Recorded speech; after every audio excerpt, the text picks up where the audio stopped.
बाजू और शरीर बहुत मजबूत है, ये बंजर भूमि को भी उपजाऊ करने की क्षमता रखते। तो काय राशन दे दो भाई, हमें भीख का 5 किलो राशन देकर हमारा कमजोर बनाया जा रहा है, हमारे बाजुओं की ताकत को रोका जा रहा है और हमारे आंखों में जो एक कॉन्फिडेंस और क्षमता होनी चाहिए उसको दबाया जा रहा है, ताकि ये जब हमारे सामने आए तो नजरें झुकी रहे। बताओ, नजरें झुका के खाना चाहते हो और या सीना चौड़ा करके गर्व से खाना चाहते हो? तो सरकार क्यों नहीं चाहती? जब उसके सूबे की जनता सम्मान से जीना चाहती है, स्वाभिमान से जीना चाहती है, कोई भी राजा अपनी जनता को उन्नत करना चाहता है ना। कोई भी राजा अपनी जनता को स्वाभिमान और सम्मान और उसके अंदर जो ब्रेन है, जो उसकी क्षमता है, उसको बढ़ाना चाहता है। तो जब जनता चाहती है कि वो अपने काम, अपने बाजुओं की ताकत बंजर भूमि पर हल चलाकर, हथौड़ा चलाकर और फावड़े चलाकर ताकत दिखाए, तो वो क्यों चाह रहे हैं कि हम तुम्हें फ्री का राशन देंगे?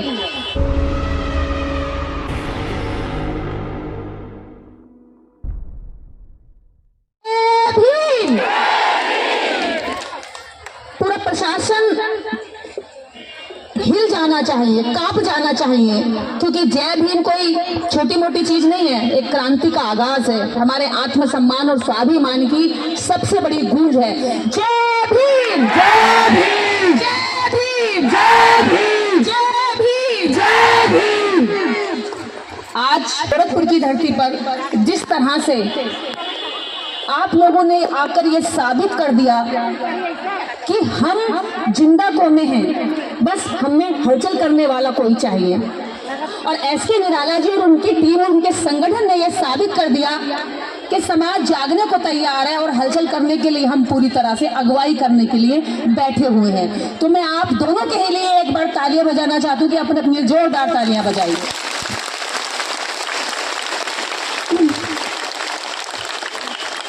साथियों, जमीन हमारी माँ होती है, हम उस मिट्टी में पल के बड़े होते हैं। जमीन हमें अन्न देती है, जमीन हमारी भूख को मिटाती है। जब बच्चा पैदा होता है तो सबसे पहले दूध के लिए रोता है, पेट के लिए रोता है, और उस पेट के लिए रोते रोते वो बच्चा केवल फिर दूध तक ही टिका नहीं रहता, उसे सम्मान भी चाहिए होता है। जब वो सामाजिक प्राणी बनता है तो उसे सम्मान चाहिए, स्वाभिमान चाहिए, और सबसे बड़ी बात, उसे अपने हक के समस्त वो अधिकार चाहिए जो नागरिक होने के नाते और मानव होने के नाते उसके हक में आते हैं। हमारे समाज को सदियों सदियों पीछे रखकर जमीनों से भी वंचित रखा, शिक्षा से भी वंचित रखा। ये समय लंबा आ गया चलते चलते, लेकिन आज जब संविधान का राज है तो हमें ये अधिकार प्राप्त है कि हम अपनी मांगों को पूरा करने के लिए संवैधानिक रूप से यहाँ बैठ सकें और प्रशासन इसमें हमारा पूरा सहयोग करे। पीछे वाला गेट अभी नहीं खुला है, हम उसके लिए भी अनुरोध करेंगे कि हमारे लोग बहुत देर से चक्कर काटने परेशान हो रहे हैं, वो दरवाजा खोल दिया जाए, हमारा अनुरोध है। हमारे स्पीकर्स को पीछे से हटाया गया है, वो स्पीकर्स दोबारा से वहां पे स्टैंड कर दिए जाएं, क्योंकि पीछे के लोग हमारी आवाज नहीं सुन पा रहे हैं। तो ये हमारी रिक्वेस्ट है आप लोगों से। साथ में इस गोरखपुर की धरती से उत्तर प्रदेश के सीएम भी निकल कर गए हैं, उनकी कार्यभूमि, उनकी जन्मभूमि दोनों ही है ये। उत्तर प्रदेश सूबे के मुख्यमंत्री जी को हमारा एहसानमंद होना चाहिए, अंबेडकर जन मोर्चा का शुक्रगुजार होना चाहिए, एसके निराला जी और उनके साथियों का शुक्रगुजार होना चाहिए कि वो लोग उनके जनपद के गरीबों की दशा पर इतना चिंतन और मनन करते हैं। जो उनको करना चाहिए था वो एसके निराला जी कर रहे हैं, क्योंकि इस गोरखपुर से यदि वो जीत कर गए हैं तो केवल अमीरों के वोट से नहीं गए हैं, जमींदारों के वोट से नहीं गए हैं, पूंजीपति और धन्ना सेठों के वोट से नहीं गए हैं, आप लोगों के वोट से भी गए हैं। वोट आपके पास ज्यादा है। कितने धन्ना सेठ होते हैं गांव में? 2-4 जमींदार होते हैं, लेकिन बिना जमीन के तो बहुत सारे लोग होते हैं। तो वोट परसेंट किसका ज्यादा हुआ? हम बिना जमीन वालों का। और हम ही बिना जमीन वालों को इस तरह अपने अधिकारों के लिए घरों से निकलकर सड़कों पे आना पड़ता है, भूखे रहना पड़ता है, लाठियां खानी पड़ती है इनकी, और चीख चीख के कहना पड़ता है कि हम भीख नहीं मांग रहे, अधिकार मांग रहे, हमें अधिकार दो। तो ऐसे गोरखपुर की धरती से निकले हुए मुख्यमंत्री जी को मैं यहाँ से निवेदन करती हूँ कि वह इस जन सैलाब की भावनाओं को समझे। हम आपके कार्य क्षेत्र में आकर आपसे निवेदन कर रहे हैं कि इनकी भावनाओं को इतना मत सताइए कि चुनाव आने पर ही आपको ऐसा झटका दे दे कि जमीन पर ला दे। जब ये आपको ऊपर पहुंचा सकते हैं तो जमीन पे भी ला सकते हैं। वो माँ के कोख से सीएम पैदा नहीं हुए हैं, ये किसी राजा की कोख से या रानी की कोख से पैदा नहीं हुए हैं, वो आपके वोट की पावर से पैदा हुए हैं, और आपके वोट की पावर आपके हाथ में है। इसको पहचानिए। हमें कहा जाता है कि तुम्हें 5 किलो राशन दे तो रहे हैं, भाई हमें 5 किलो राशन नहीं चाहिए। हम सर झुकाकर तुम्हारा 5 किलो राशन लेकर, और ऐसा राशन जो राशन फेंक देना चाहिए, जानवरों को खिलाना चाहिए, वो हम इंसानों को देते हो तुम, और ऊपर से एहसान जताते हो। हमें ना चाहिए ऐसा राशन। हमें सम्मान, स्वाभिमान का खाना चाहिए, हम कम खा लेंगे। और सबसे बड़ी बात, हमारे बाजू, हमारे लोगों के बाजू और शरीर बहुत मजबूत है, ये बंजर भूमि को भी उपजाऊ करने की क्षमता रखते। तो काय राशन दे दो भाई।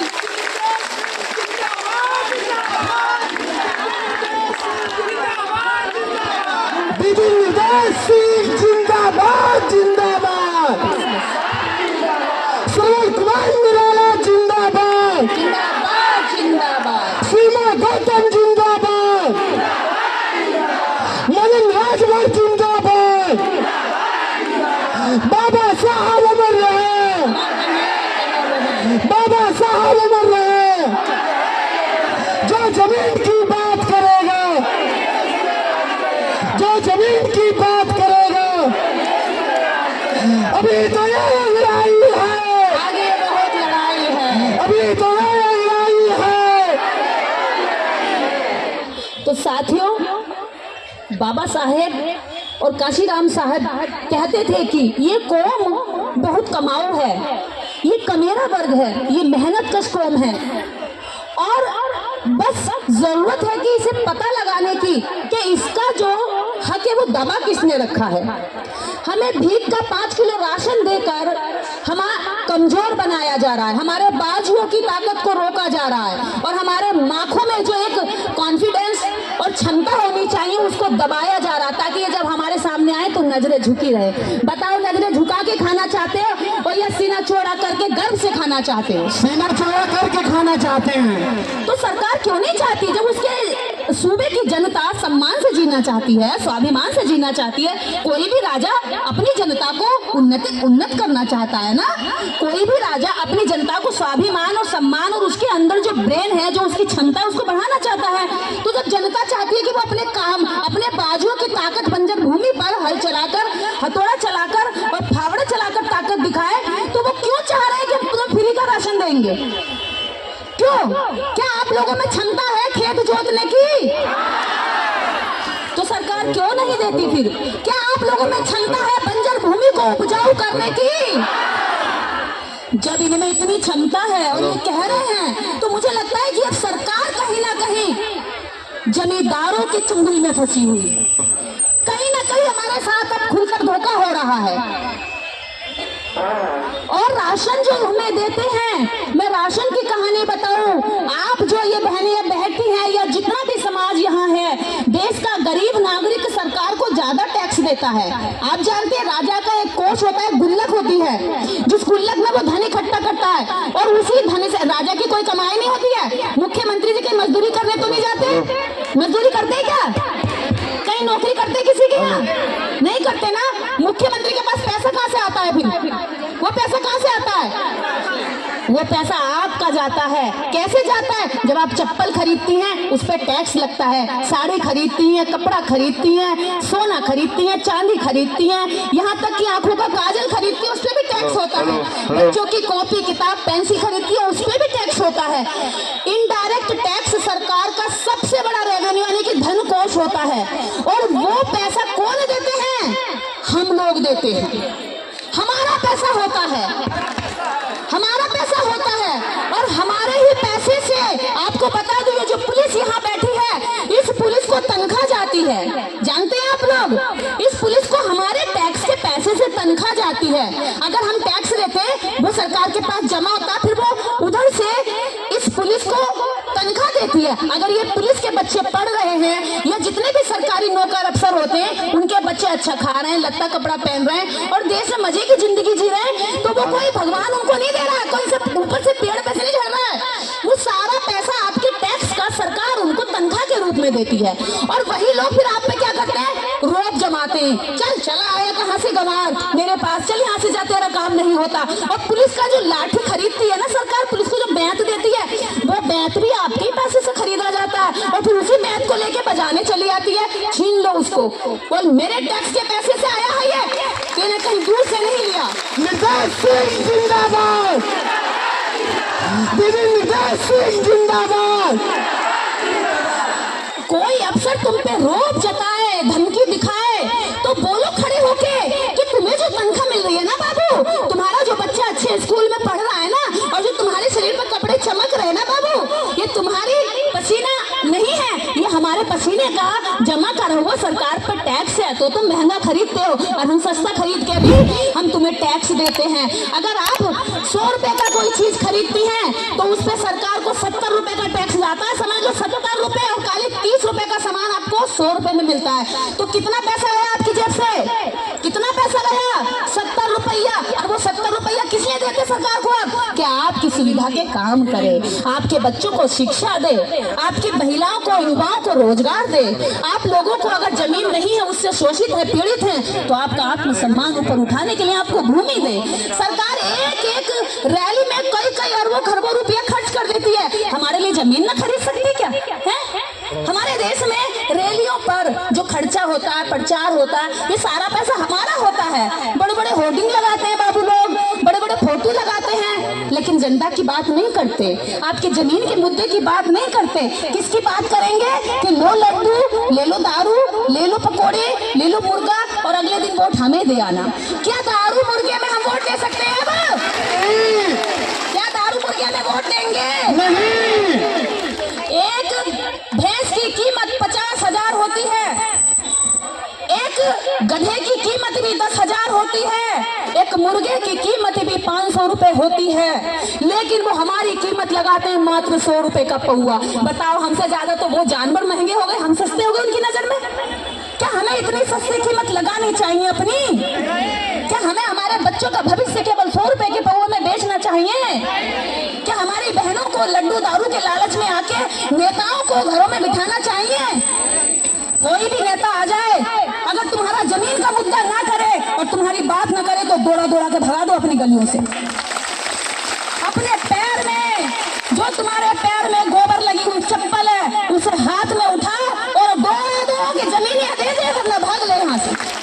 जमीनियां मिलेगी तो ही वोट देंगे, वरना कोई चक्कर नहीं है तुम्हें वोट देने का। तुम बाबूजी बन जाते हो हमारे वोट से और बड़ा सा महल खरीदते हो, फिर महल के बाहर क्या लिखवाते हो, कुत्तों से सावधान रहना। कौन से कुत्तों से? जो तूने पाल रखे हैं, जो हमने पाल रखे हैं। कौन से कुत्ते से सावधान रहे? नेता क्या करता है ना, जिंदाबाद जिंदाबाद। जब वोट चाहिए होता है तो हमारा पैर पकड़ लेता है, पकड़ता है। कभी नेताओं की सभा में ये बातें होती है कि दारू मत लेना, लड्डू मत लेना, होती है क्या?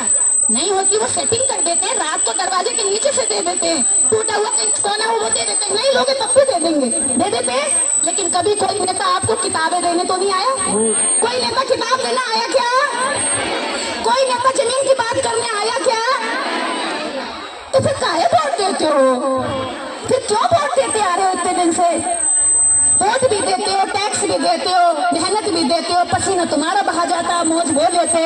उनका बच्चा विदेश में पढ़ता है, उनका बच्चा काजू बादाम खाता है, हमारा बच्चा सरकारी में पढ़ता है, हमारे बच्चों को मिड डे मील के नाम पर सड़ी हुई खिचड़ी खिला दी जाती है। तो कौन किसकी कि उसका बेटा फिर मालिक बनेगा, हमारा बेटा फिर से उसका नौकर बन जाएगा। हम तो इसके बाप के नौकर, अब इसका बेटा हमारे बच्चों का मालिक, यानी कि ये तो मालिक और नौकर की प्रथा चलती ही आएगी। इसे कभी आजाद नहीं होना चाहते क्या? आजाद होना चाहते हो तो इस आजादी के लिए जिद्दी बनना होगा। जिद्दी, एकदम जिद्दी बच्चा पैर पटक के कहता है कि मुझे ये चाहिए। बिल्कुल वैसे जिद्दी हमें बनना है कि हमें जमीन चाहिए, हमें जमीन चाहिए, हमें जमीन चाहिए, हमें जमीन चाहिए, चाहे जो न्याय हो, आगे बहुत लड़ाई हो, आगे बहुत लड़ाई हो, हमें जमीन चाहिए, हमें जमीन चाहिए। डेरा डालो, घेरा डालो का यही मतलब है। मैं अस्पताल से उठ के आ रही हूँ, मेरे ड्रिप लगी हुई थी, मैंने ड्रिप निकाला, डॉक्टर को बोला भाई मुझे जाना है, और मैं दिल्ली से यहाँ तक चल के आ गई, कम से कम कई सौ किलोमीटर का रास्ता है। मैं क्यों आई? क्योंकि जब आप अपने घरों से निकल कर आकर इतनी हिम्मत दिखा सकती हो, तो मैं भी बीमारी को मात देकर यहाँ तक आ सकती हूँ। मैं आ गई।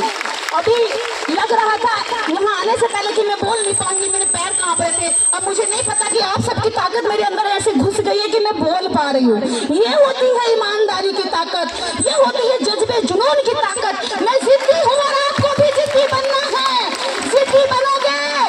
हाँ जिद्दी बनोगे? बनेंगे। बिल्कुल। बच्चा भी थोड़ी देर रो के बैठ जाता तो माँ भी कहती है अगला काम कर लूं, फिर दूध पिला दूंगी। ऐसी कहती हो ना कि अरे एक काम और निपटा लूं, एक और निपटा लूं। तो ऐसे हमें जिद्दी बनना है, जब तक नहीं हटना है जब तक हमें जमीन के कागज हाथ में नहीं मिलेंगे। कोई पुलिस वाला आके तुम्हें कहे कि जाओ, तो बोलना भैया जमीन का कागज दे दो हम चले जाएंगे, लाओ जमीन का कागज दे दो हम चले जाएंगे, काम करा दो भैया चले जाएंगे। एक ही बात बोलनी है बहुत प्यार से, जमीन का कागज दे दो भैया चले जाएंगे, लाओ हमारा काम हो जाए पहले।